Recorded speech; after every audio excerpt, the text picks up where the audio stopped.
President Trump in the early morning hours declaring a ceasefire between Iran and Israel is now in effect, adding please do not violate it. Israel announcing it's agreed to the pause in fighting, as Iranian English language state media said the ceasefire was beginning following a final wave of Iranian attacks that killed at least 3 people in southern Israel. A senior White House official saying the ceasefire came together after Iran signaled it no longer wanted to fight, and President Trump told Israel's prime minister no more war. The president reached out to Qatar to speak with Iran, according to a source familiar with the talks, with Vice President Vance helping coordinate. For the Iranians, I think this is a new opportunity to actually pursue the path of peace. In a phone call with NBC News, President Trump saying, quote, "I think the ceasefire is unlimited. It's going to go forever."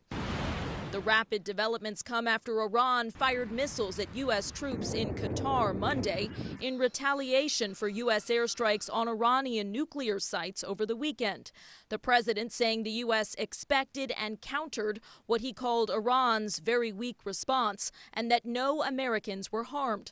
Trump administration officials pressing Iran not to try to rebuild its nuclear program amid reports the White House disputes that Iran may have moved some equipment and uranium from its nuclear sites before the U.S. strikes. It'll be a good long time before we know, if we ever learn, whether we were able to actually destroy the stocks of 60% enriched uranium. Now, fragile hopes for a peace that can last.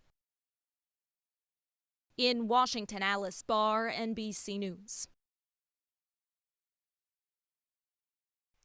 The developments in the Middle East will take center stage among global allies as President Trump heads to the NATO summit in the Netherlands today. In Washington, Alice Barr, NBC News.